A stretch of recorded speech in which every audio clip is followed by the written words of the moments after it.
Qu'est-il arrivé soudainement à ton mari ? Demanda Jessica pensivement. Il était un homme normal. Il t'aimait. Mais maintenant ? Oui, soupira-t-elle. Dernièrement, on dirait qu'il a été remplacé. Rentre tard à la maison, impoli tout le temps, et dit que c'est à cause de la charge de travail et de la fatigue. Et qu'est-ce qui lui manque ? Tu es une fille si intelligente et belle. Ces hommes ne sont jamais satisfaits. Andrea hocha la tête en signe d'accord. Elle et son amie s'étaient rencontrés dans un café pour se distraire de la monotonie de la vie quotidienne, mais cela n'avait pas fonctionné. La conversation a inévitablement débouché sur une discussion de leur difficile destin de femme. « Pourquoi n'as-tu pas de bébé ?» demanda Jessica. « Peut-être que la paternité fera revenir Douglas à la raison. Parfois ça aide. Il ne veut pas d'enfant. Nous sommes ensemble depuis 7 ans, et sa seule réponse est que nous devons vivre pour nous-mêmes.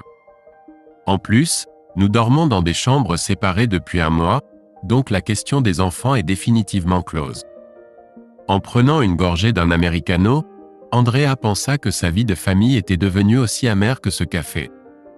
Elle avait rencontré Douglas quand ils avaient tous les deux 17 ans.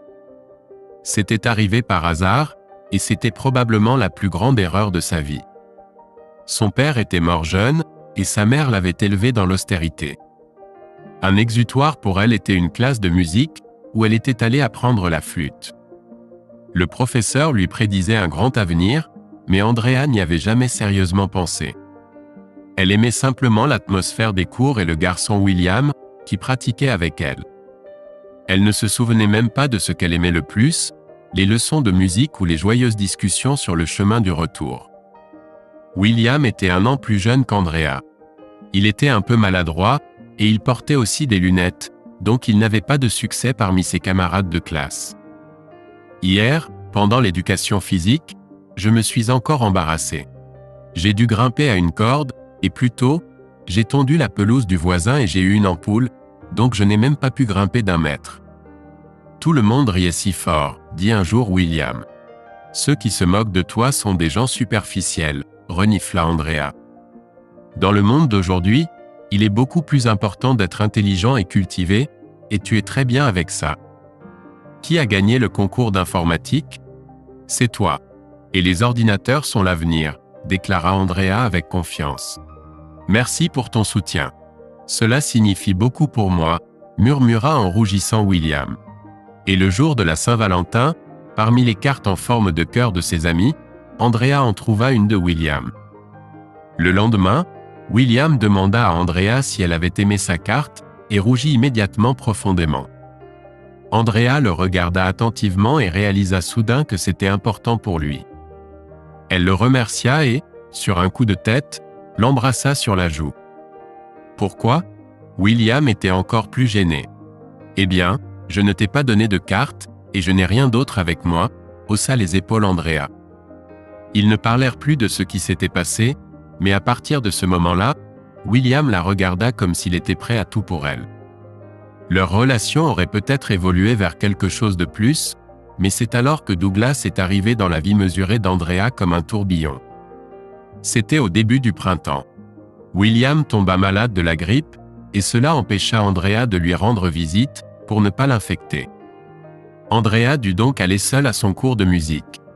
C'était inhabituellement ennuyeux, et même un peu effrayant, car le chemin de l'école longeait le chantier abandonné, et à la tombée de la nuit, les ruines habituelles se transformaient en ombres menaçantes. La fille marchait en tremblant de peur. Soudain, sortant des ténèbres devant elle, un gars inconnu surgit et demanda d'un ton impudent l'heure. Elle était tellement secouée qu'elle ne pouvait pas voir le visage de la montre. « Il est 8h30, dit-elle au hasard, espérant que le gars reculerait. « Il est dangereux pour les filles d'être ici à 7h, dit-il en souriant. Andrea s'apprêtait à s'enfuir, mais elle trébucha et tomba par terre.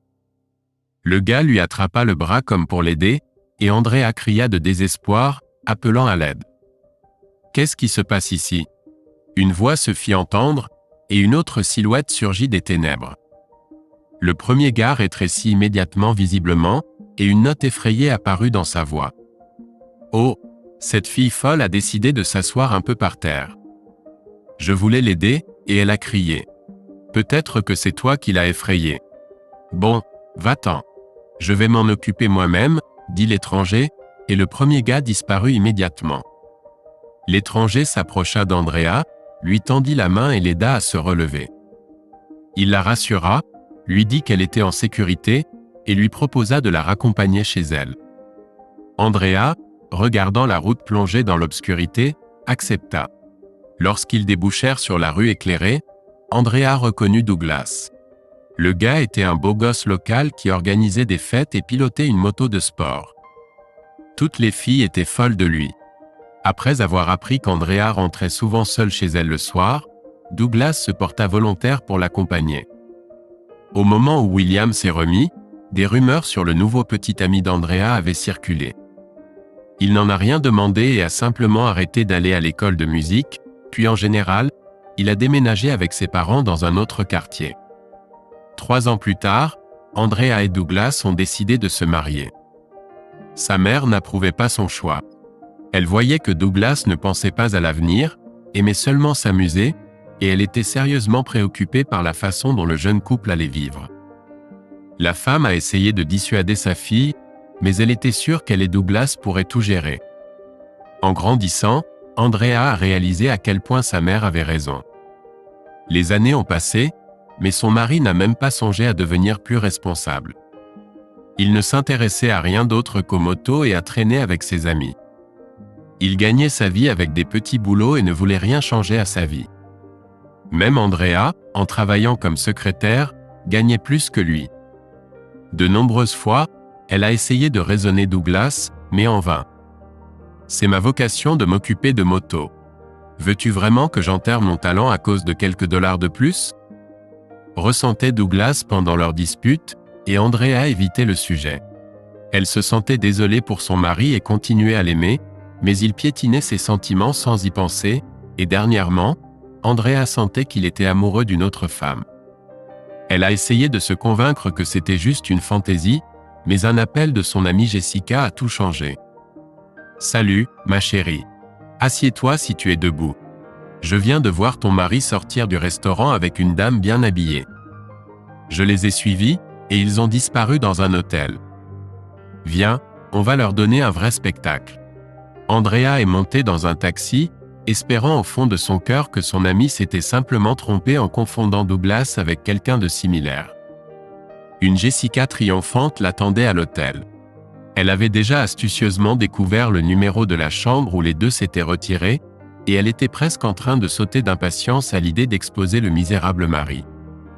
Les amis sont montés au 3e étage. Jessica a frappé à la porte, et Andrea est restée immobile, espérant que c'était une erreur.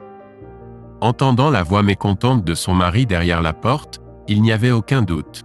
« Ne dérangez pas, vous ne voyez pas ?» Douglas a ouvert la porte et a regardé sa femme avec stupéfaction. Sans lui laisser une minute pour se remettre, Andrea est rapidement entrée dans la chambre et a vu une femme à moitié nue sur le lit. Ensuite, elle donna une gifle retentissante à son mari et s'enfuit de la pièce. Jessica rattrapa son ami en bas. « Tu as bien fait, c'est ce dont il a besoin. Pleure ou crie si tu veux, mais ne garde pas ça pour toi. »« Je veux boire un verre, » dit Andrea doucement.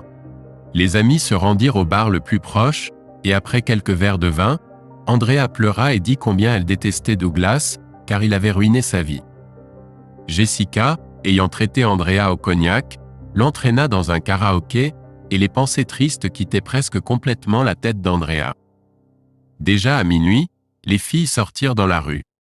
Andrea voulait appeler un taxi, mais elle ne trouvait pas son téléphone dans son sac depuis longtemps, et Jessica décida de tenter sa chance en faisant du stop. Est-ce que quelqu'un refuserait de rendre service à de jolies filles comme nous ? Déclara-t-elle. Mais les conducteurs passaient, et ceux qui s'arrêtaient les invitaient seulement à continuer la soirée dans un endroit confortable. Soudain, un SUV noir s'arrêta à côté d'elle. La fenêtre s'abaissa, et Andrea fixa avec étonnement le visage de William, si familier et presque inchangé au fil des ans. « Salut, où devez-vous aller ?» demanda l'homme comme si rien ne s'était passé.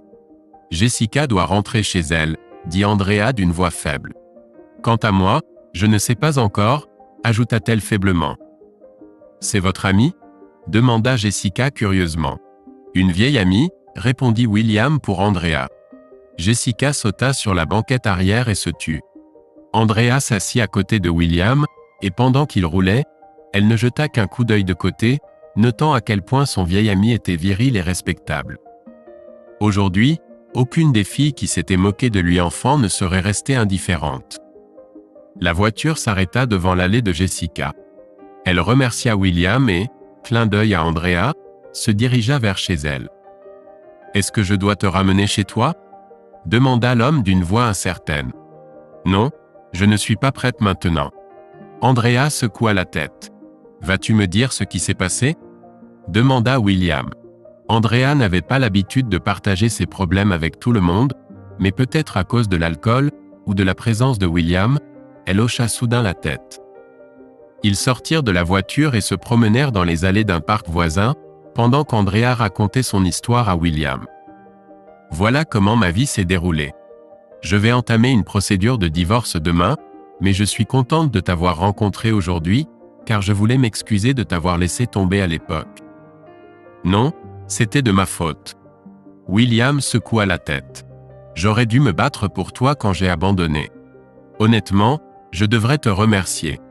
Tu as été la seule à croire en moi. Peut-être que sans ton soutien, je n'aurais jamais réussi.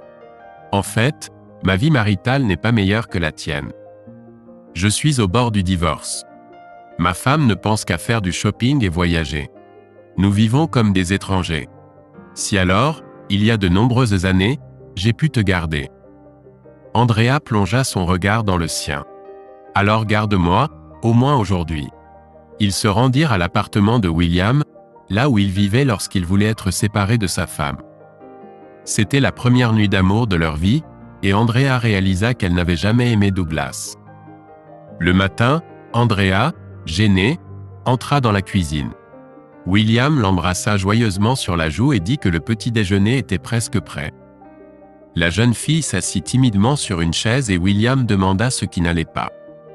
Choisissant soigneusement ses mots, Andrea s'excusa pour les choses qu'elle lui avait dites la veille et pour être venue ici. William lança sa fourchette sur l'assiette avec un tintement.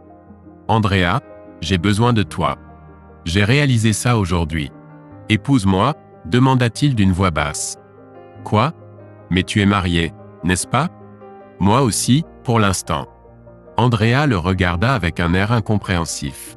« Ça ne veut rien dire. Nous avons fait une erreur, mais nous sommes faits l'un pour l'autre et nous devrions être ensemble. Je demande le divorce, et toi aussi tu pourrais le faire. Dans quelques mois, nous serons libres. » Andrea serra William dans ses bras et dit qu'elle l'épouserait. Après le petit déjeuner, il ramena Andrea chez elle, promettant de la rappeler. Andrea dit immédiatement à son mari infidèle qu'elle demandait le divorce. « Maintenant, tu peux sortir avec tes maîtresses autant que tu veux. Tu es libre. » Douglas essaya de protester, mais Andrea ne le laissa pas finir et disparut dans la chambre en claquant la porte. Les jours suivants se passèrent dans l'attente anxieuse d'un appel de William, mais le téléphone resta silencieux. Alors Andrea décida de l'appeler elle-même. À sa grande surprise, une femme se présentant comme la femme de William décrocha et dit qu'Andrea pouvait discuter de toutes les questions avec elle. « Où est William ?» demanda-t-elle, sentant immédiatement quelque chose de mauvais. « Il a eu un accident et maintenant il est en soins intensifs. Il est dans le coma, mais les médecins ne donnent aucune garantie, » dit la femme de William avec indifférence avant de raccrocher. Andrea fut horrifiée. Une demi-heure plus tard, elle et Jessica étaient déjà à l'hôpital, mais elle ne put pas voir William, car elle n'était personne pour lui. Jessica calma son amie et dit que si William se réveillait et guérissait, il retrouverait Andrea lui-même. Il n'y avait pas d'autre solution, et Andrea rentra chez elle, fit ses valises et emménagea chez sa mère. Et un mois plus tard, elle réalisa qu'elle était enceinte de William. Son fils est né pile à l'heure et Andrea n'a même pas réfléchi au nom. Elle l'a nommé William en mémoire de son bien-aimé. Andrea vivait toujours avec sa mère et ignorait si son bien-aimé était toujours en vie. Une année s'écoula. Un jour, comme d'habitude, elle alla au parc se promener avec son fils. Le garçon courait, poursuivant les pigeons. Andrea voulait avertir l'enfant, craignant qu'il ne tombe, mais n'en eut pas le temps. Il fut pris dans les bras d'un homme. Andrea le regarda et ne pouvait pas croire ses yeux. « William, tu es en vie. »« Oui, avec l'aide de Dieu, dit-il calmement. Je n'ai repris mes esprits que depuis 6 mois. J'ai divorcé de ma femme et j'ai commencé à te chercher. Par miracle, je me suis souvenu de l'adresse de ton amie Jessica, et elle m'a dit où je pouvais te rencontrer. Et ne sois pas offensé qu'elle ne t'ait rien dit. Je lui ai demandé car je voulais te surprendre. » Ils restèrent silencieux un moment. « Peut-être est-il déjà trop tard, mais je dois demander. Acceptes-tu toujours d'être ma femme ?» demanda William, avec espoir. « Oui, » fit Andrea en hochant la tête joyeusement. « Eh bien, mon fils, allons voir ta nouvelle maison ?» demanda William au garçon. Le garçon courut joyeusement, et les colombes, tels des anges bénissant la famille de leurs battements d'ailes, s'envolèrent. Si vous avez apprécié l'histoire, soutenez-nous en appuyant sur le bouton j'aime. Merci. Dustin, un étudiant en médecine de dernière année, beau et talentueux, était le meilleur de sa classe, et tous ses professeurs prédisaient une carrière réussie pour lui. Sa mère, Madame Thomas, médecin et obstétricienne gynécologue, avait rêvé toute sa vie que son fils devienne chirurgien, et grâce à son appui, Dustin a été admis comme interne dans une clinique prestigieuse. C'est là qu'il a rencontré Isabella. C'était par hasard. L'homme se dépêchait dans le couloir et a trébuché sur le seau d'une jeune femme de ménage qui venait d'essuyer le sol. Il s'est excusé et, étonnamment, cette rencontre fortuite s'est transformée en amour au fil du temps. Dustin trouvait facile et agréable d'être avec Isabella. Il idolâtrait cette fille pure, gentille et aimante, et était convaincu qu'il n'y en avait pas d'autre comme elle. Sa mère était au courant de la réputation de son fils. Aucune fille n'avait jamais passé la stricte censure de Madame Thomas. Le jeune couple commençait déjà à penser au mariage, et Dustin attendait avec anxiété la rencontre imminente entre Isabella et sa mère. Isabella était également très nerveuse, et voulant que la mère de Dustin l'apprécie, elle en faisait trop. Son maquillage était trop voyant, et la robe verte coûteuse qu'elle avait empruntée à une amie semblait ridicule et inappropriée sur elle. Lorsque Dustin vit ce que sa bien-aimée avait fait, il resta sans voix, mais n'osa pas lui faire remarquer ses erreurs.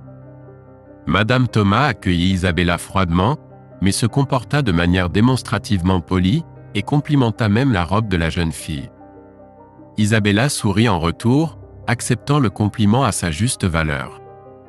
Lorsqu'ils entrèrent dans le salon, ils virent une charmante blonde dans une élégante robe couleur poudre, avec ses cheveux et son maquillage réalisés par les mains d'un maître habile. Madame Thomas présenta la jeune fille comme Angela, la fille de sa bonne amie. De plus, la jeune fille était également médecin. Isabella resta figée d'admiration.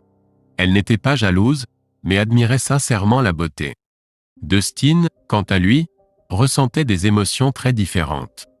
Il a très bien compris pourquoi Angela était dans leur maison. « Alors c'est ça, tu es la fille de l'ami de maman » s'exclama-t-il moqueusement, surpris par sa propre audace. Madame Thomas éclata immédiatement et lança un regard furieux à son fils, mais Angela se contenta de sourire et de regarder languissamment Dustin.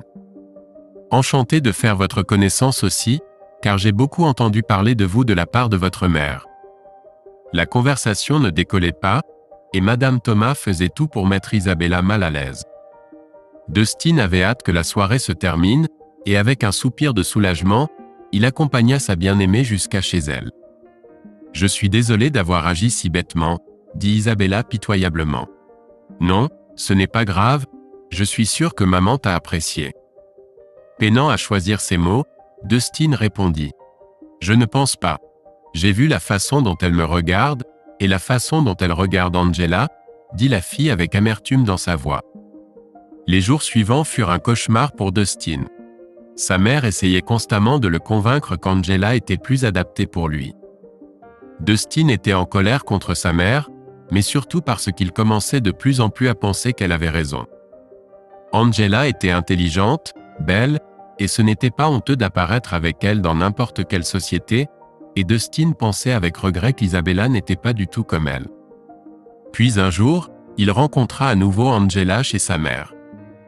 Ils allaient au théâtre, mais la mère de Dustin, invoquant la maladie, ne put y aller et insista pour que son fils tienne compagnie à Angela. Il était inutile de résister, et Dustin, avec un soupir lourd, emmena Angela au théâtre. Au début, ils étaient silencieux, mais bientôt Angela l'engagea dans une conversation facile, et Dustin fut surpris de sa finesse, de son éducation et de son grand sens de l'humour. L'homme comparait involontairement Angela à Isabella, et réalisa à quel point sa petite amie perdait face à cette belle femme spirituelle et spectaculaire. Les émotions agréables de la pièce rapprochèrent encore plus le jeune couple. Dustin était honteux devant Isabella, mais il ne pouvait pas se décider à rompre avec elle. Tout s'est résolu de lui-même. Isabella a eu la chance de voir Dustin avec Angela dans leur café préféré. Dustin regardait tendrement Angela, lui tenait la main et lui murmurait périodiquement quelque chose passionnément à l'oreille. Isabella n'a pas cherché à comprendre, mais est simplement rentrée chez elle. Ses larmes l'étouffaient, mais elle ne se permettait pas de devenir hystérique, et attendait simplement un appel de Dustin. Mais il n'a jamais appelé, et après une semaine, Isabella n'a pas pu supporter ça, et lui a écrit un message avec la seule question. « C'est fini ?» Dustin, avec seulement une légère hésitation, lui a répondu. « Oui, je suis désolé. » Après le mariage, Dustin et Angela ont passé une lune de miel luxueuse ensemble. Au début, la nouvelle vie de Dustin semblait être un conte de fées, surtout lorsque la vie de famille heureuse était complétée par une croissance de carrière active, également grâce aux bonnes relations de sa mère. Mais Dustin était en effet un chirurgien talentueux, et parfois sauvait les patients les plus désespérés. Néanmoins, sa carrière demandait des sacrifices, et Dustin devait passer beaucoup de temps au travail. Parfois, il n'était pas à la maison pendant 2 jours. Pendant ce temps, Angela ne s'ennuyait même pas sans son mari, et trouvait facilement des divertissements dans les bras du directeur de l'hôpital où elle travaillait. En même temps, elle manipulait habilement son mari admiratif, le forçant à se plier docilement à tous ses souhaits. Elle se vexait souvent, se comportait froidement et, en échange de pardon, obtenait ce qu'elle voulait. Plus leur richesse augmentait, plus Angela devenait capricieuse, et plus le nombre de ses amants augmentait. Dustin ne se doutait de rien, se plongeant dans son travail, et à la maison, il préférait être sous la domination de sa belle épouse. Vrai, parfois, dans les moments d'antiques hystériques de sa femme, il se souvenait avec regret de la douce et attentionnée Isabella. Personne ne sait combien de temps Dustin aurait été sous l'illusion d'un mariage heureux, mais un jour, l'un des amants offensés d'Angela lui a envoyé un email, avec des photos de sa femme nue. Dustin a rapidement découvert que tout le monde autour de lui avait entendu parler des affaires de sa femme, et qu'il était le seul à être aveugle. L'homme ne savait pas comment surmonter cela.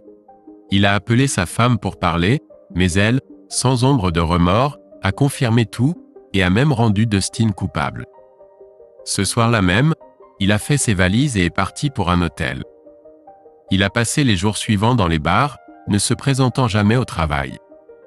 Il n'a pas été licencié uniquement parce que la direction de la clinique le valorisait en tant que spécialiste, et ainsi ils l'ont mis en congé pendant 1 semaine pour qu'il puisse se remettre les idées en place. Mais Dustin s'est enfoncé davantage dans la débauche. En conséquence, lorsqu'il est revenu au travail, il a été suspendu de l'opération prévue, car il était incapable d'opérer. Malgré cela, le directeur de la clinique voulait toujours résoudre le problème discrètement, mais Dustin, toujours pas pleinement conscient de ce qu'il faisait, a fait un grand scandale dans son bureau et a été immédiatement renvoyé. Même Madame Thomas n'a pas pu y remédier. Toujours calme et équilibré, c'était comme si Dustin avait perdu la tête. Il s'est lancé dans une beuverie pendant plusieurs mois et a finalement été envoyé en thérapie. La vie de Dustin s'effondrait rapidement. Sa carrière de chirurgien était terminée. Après le traitement, l'homme se sentait mieux et a décidé d'arrêter d'atténuer sa douleur avec de l'alcool et s'est plongé dans le travail. Bien sûr, il n'a pas pu retrouver un travail au même niveau qu'auparavant, et ce n'est que grâce à la protection d'un vieil ami que Dustin a réussi à trouver un emploi dans un petit hôpital d'État dans une zone peu prestigieuse de la ville. Là-bas, Il a rapidement gagné le respect de ses collègues et l'amour de ses patients, mais on ne lui permettait pas d'opérer. Dustin vivait comme dans un brouillard, faisant son travail, et cela a duré jusqu'à ce qu'un incident bouleverse complètement sa vie. Une fillette de 7 ans a été admise à leur hôpital dans un état grave après un accident.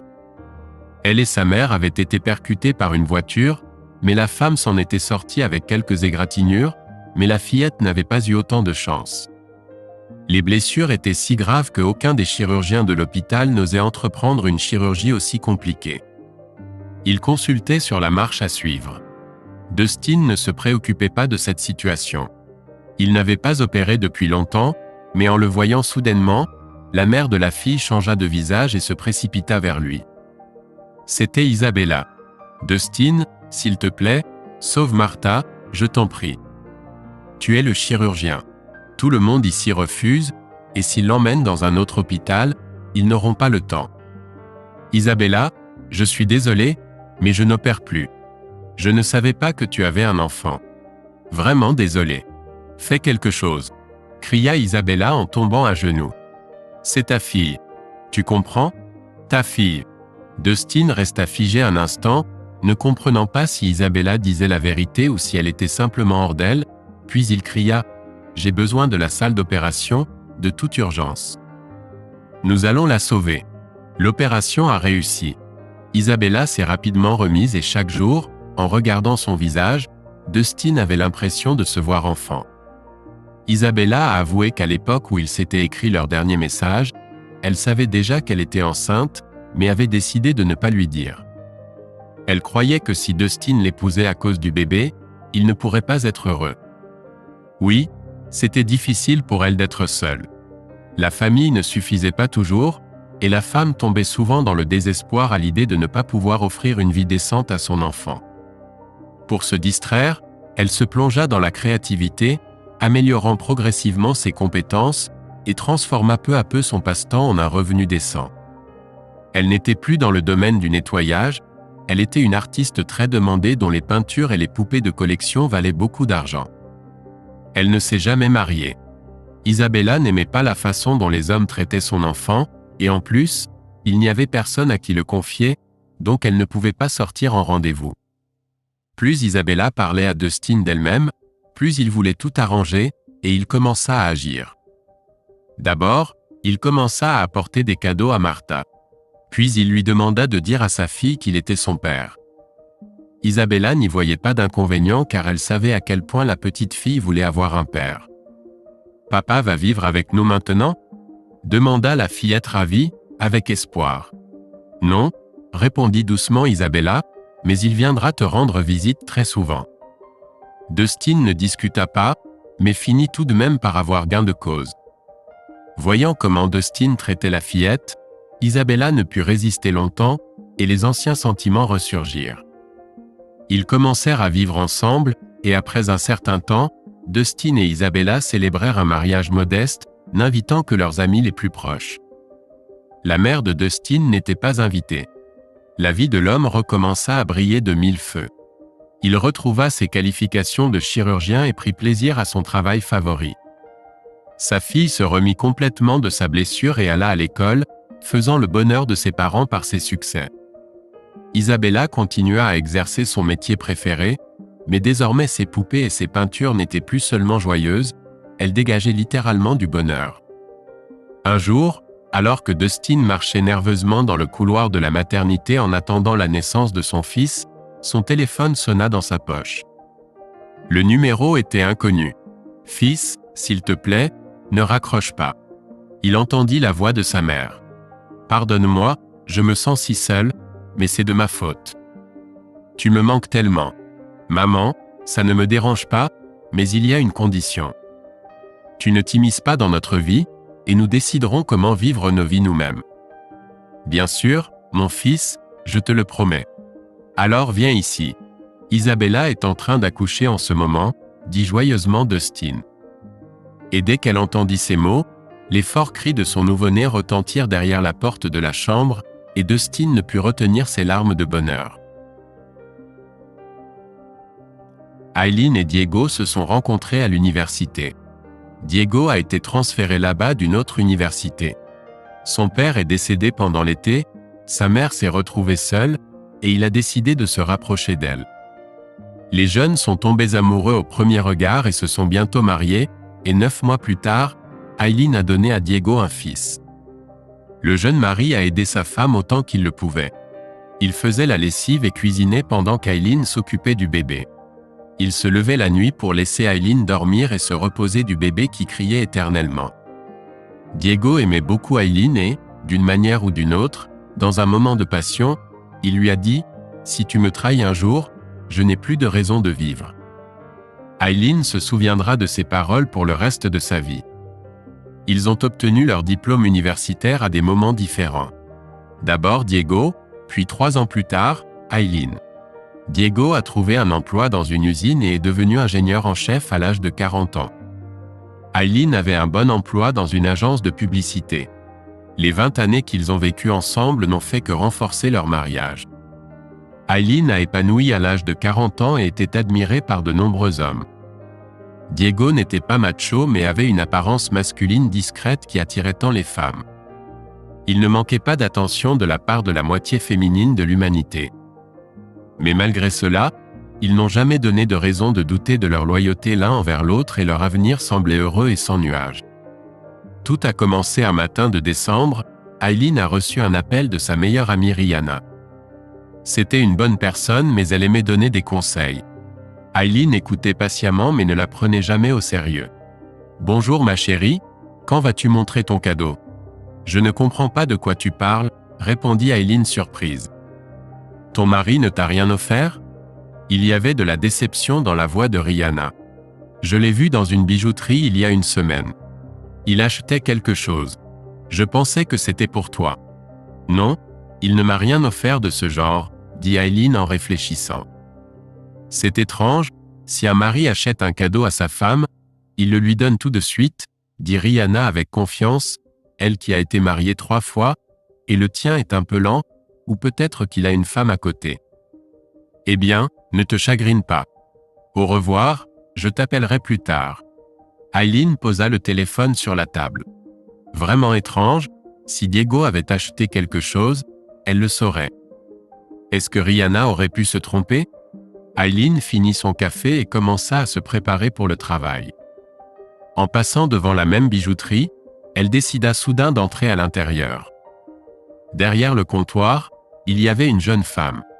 Aileen s'excusa et raconta une histoire déchirante sur la façon dont son mari lui avait offert un bijou et qu'elle voulait savoir ce qu'il y avait d'autre dans cette collection.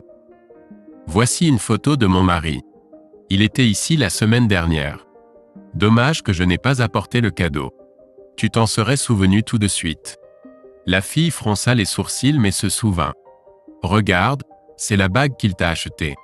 C'est du platine et a un si beau diamant et tu peux avoir des boucles d'oreilles adorables et un pendentif. » Aileen regarda le prix avec étonnement.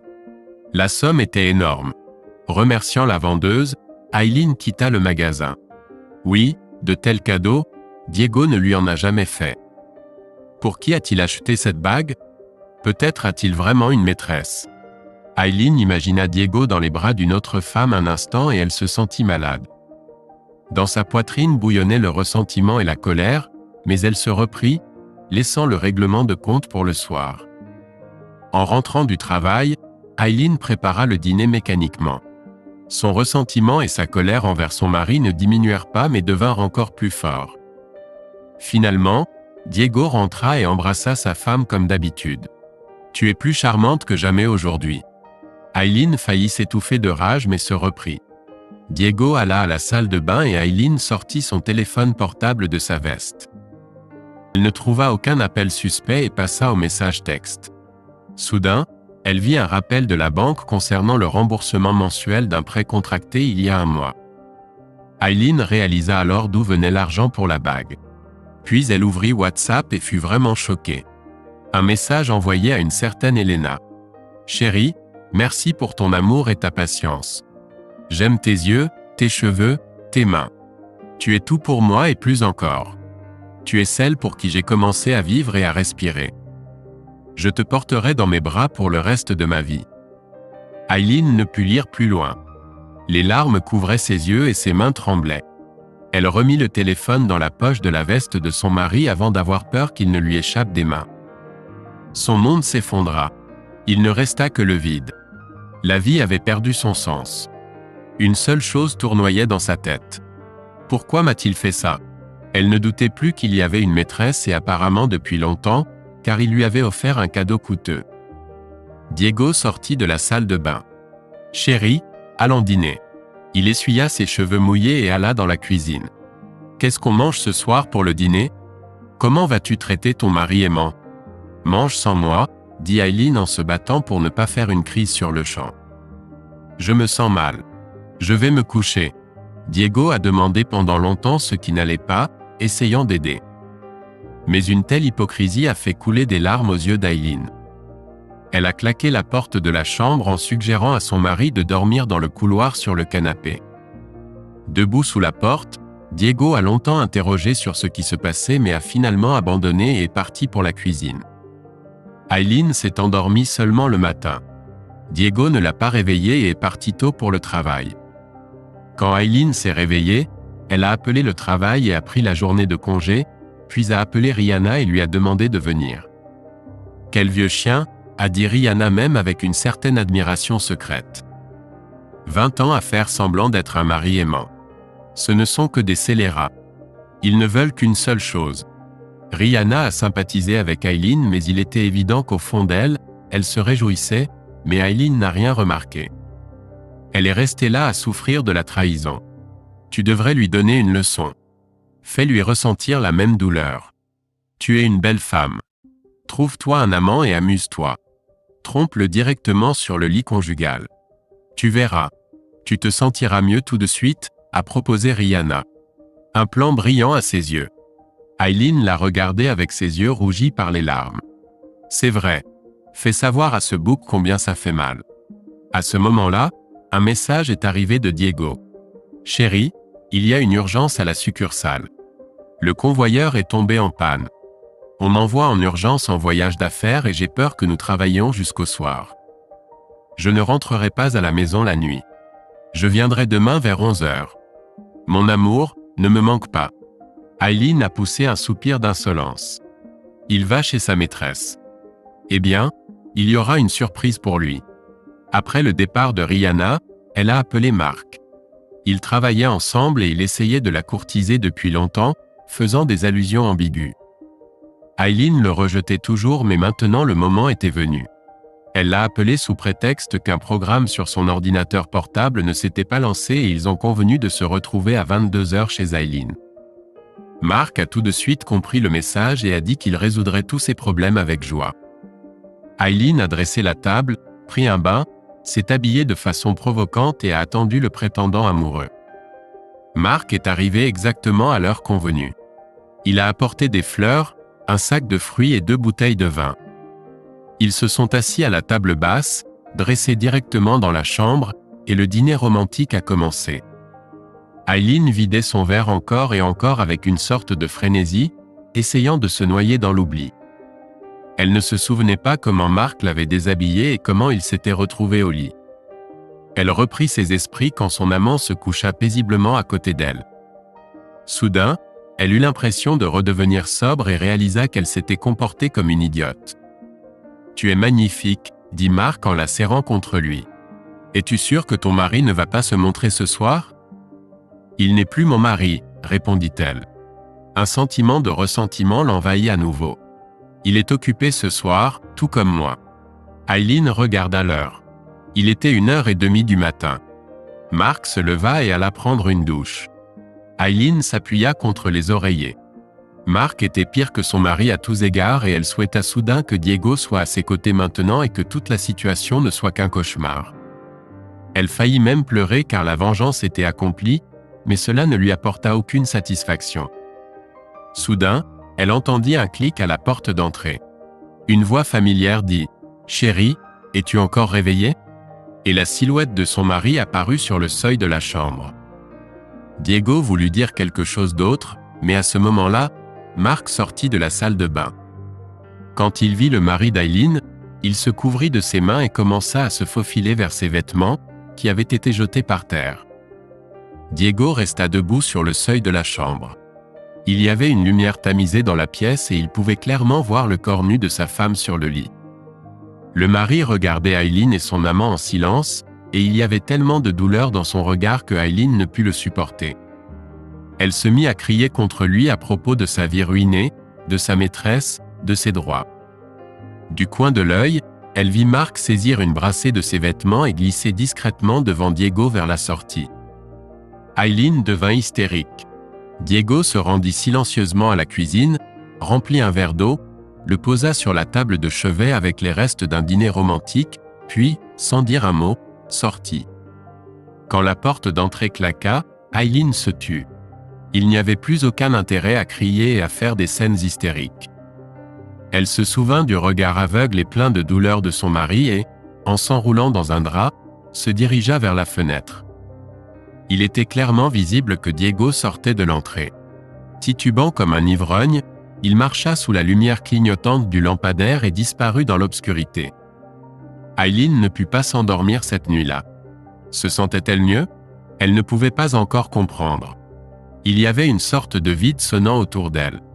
Elle a essayé de se convaincre qu'elle avait fait la bonne chose. Comme on dit, œil pour œil, Rihanna est arrivée le matin. Tu as l'air affreux, ma chère amie. Ta porte n'est même pas verrouillée. Prends un café. Aileen est restée silencieuse. Elle n'avait aucune pensée. Seuls ses yeux ont commencé à se remplir de larmes à nouveau. Eh bien, l'as-tu mis dehors?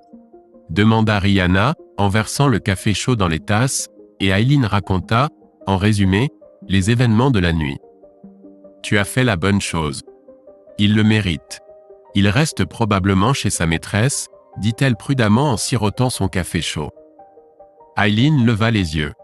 En face, sur le mur, était accroché un calendrier. La date d'aujourd'hui était entourée en rouge au feutre. Le 6 décembre, anniversaire de mariage. 20 ans exactement. Cela rendait tout cela d'autant plus douloureux. Soudain, la sonnette retentit. Aileen pensa que c'était son mari qui venait s'excuser, mais ce furent deux jeunes hommes qui se présentèrent à la porte. L'un d'eux déposa un grand panier de ses roses blanches préférées devant elle. « Félicitations pour votre anniversaire de mariage », dit l'autre en lui remettant un reçu. « Signé pour la livraison. Tout le meilleur. » Aileen porta mécaniquement le panier dans la cuisine et le plaça silencieusement sur la table. Les roses blanches étaient ses fleurs préférées. À chaque anniversaire, Diego lui offrait un tel bouquet. Soudain, parmi les fleurs, elle vit une carte et une boîte doublée de velours rouge. D'un mauvais pressentiment, le cœur d'Aileen se serra. Elle essaya de lire la carte, mais les lettres s'étalaient et se chevauchaient, et elle demanda à Rihanna, « Chérie, merci pour ton amour et ta patience. J'aime tes yeux, tes cheveux, tes mains. Tu es tout pour moi et plus encore. Tu es celle pour qui j'ai commencé à vivre et respirer. Je te porterai dans mes bras pour le reste de ma vie. Joyeux anniversaire à nous. Toujours tien, Diego. » Rihanna regarda effrayée Aileen et s'assit lentement sur la chaise. Aileen ouvrit la boîte sachant déjà ce qu'il y avait dedans. Une belle bague en platine avec un diamant dans lequel la lumière du jour se reflétait. Une gravure à Aileen de Diego était clairement visible à l'intérieur. Aileen essaya de se lever, mais ses jambes ne lui obéissaient pas. Ses sens l'avaient quittée. Il n'y avait qu'une douleur insupportable. Elle avait déjà tout compris. Ton Diego ne partira pas. Il reviendra sûrement, dit Rihanna, essayant de rassurer son amie. Mais Aileen se souvint soudain des paroles de son mari. « Si tu me trahis un jour, je n'ai plus de raison de vivre. Il ne reviendra pas. Jamais. »